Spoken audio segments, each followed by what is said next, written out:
வேற்றுக்கிரக வாசிகளால் உருவாக்கப்பட்ட மிக பழமையான சிவன் சிலையை பற்றி பார்க்கலாமா வாங்க. ஆந்திராவின் கிராமத்தில் உள்ள ஒரு பழமையான கோவிலில் உள்ள சிலை வேற்றுக்கிரக வாசிகளால் செய்யப்பட்டது என்று சொன்னால் நம்ப முடிகிறதா? ஆந்திராவில் பார்த்தீங்கன்னா ரேணிகுண்டாவில் இருந்து 13 கிலோமீட்டர் தொலைவில், அதாவது குடிமல்லம் என்கின்ற கிராமம் இருக்கிறது. இந்த கிராமம் பார்த்தீங்கன்னா ஸ்வர்ணமுகி ஆற்றங்கரையில் அமைந்துள்ளது. இந்த ஆற்றங்கரையில் தான் பார்த்தீங்கன்னா பரசுராமேஸ்வரர் என்ற பெயரில் ஒரு சிவன் கோவில் இருக்கிறதா. இந்த கோவிலில் உள்ள சிவன் சிலை தான் உலகிலேயே மிகவும் பழமையான சிலை என்றும் ஆராய்ச்சியாளர்கள் சொல்கிறாங்க. இந்த லிங்கத்தின் காலமானது பார்த்தீங்கன்னு சொன்னால் 2 அல்லது 3ஆம் நூற்றாண்டு சேர்ந்திருக்கலாம் என்று சொல்லப்படுகிறது. இங்கே மூலவர் சிவனோடு மும்மூர்த்திகளையும் சேர்த்து வைத்திருக்கிறார். இந்த சிவனில் ஒரு கையில் பரசும் மற்றொரு கையில் ஆட்டுக்கிடாவும் இருக்கிறதால பரசுராமர் என்று பெயர் வைத்திருக்கலாம் என்று கணிக்கப்படுகிறது.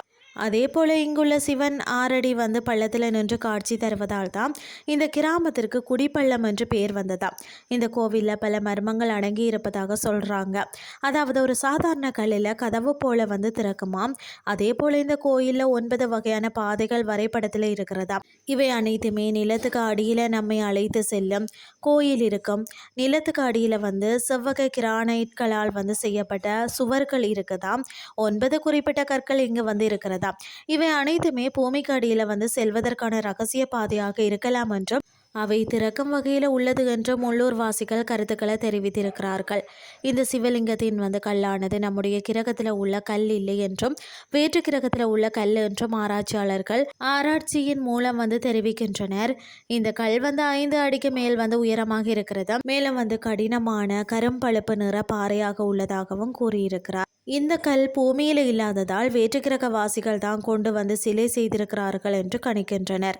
இந்த சிலை உலகிலேயே மிகவும் பழமையானது என்பதாலும் இந்த பூமியிலேயே இல்லாத கல் என்பதாலும் கண்டிப்பாக இந்த கோவில் பல மர்மங்கள் நிறைந்துள்ளதாக தான் இருக்கும் அப்படின்னு சொல்லி மக்கள் கூறுறாங்க. இன்றைய கிறிஸ்டி உங்களுக்கும் பிரயோசனமாக அமைஞ்சிருக்கும்னு சொல்லி நானும் நம்புறேன். இதே மாதிரி மற்றும் ஒரு கிறிஸ்டின் வேலைக்கு உங்களை சந்திக்கிறேன். நன்றி.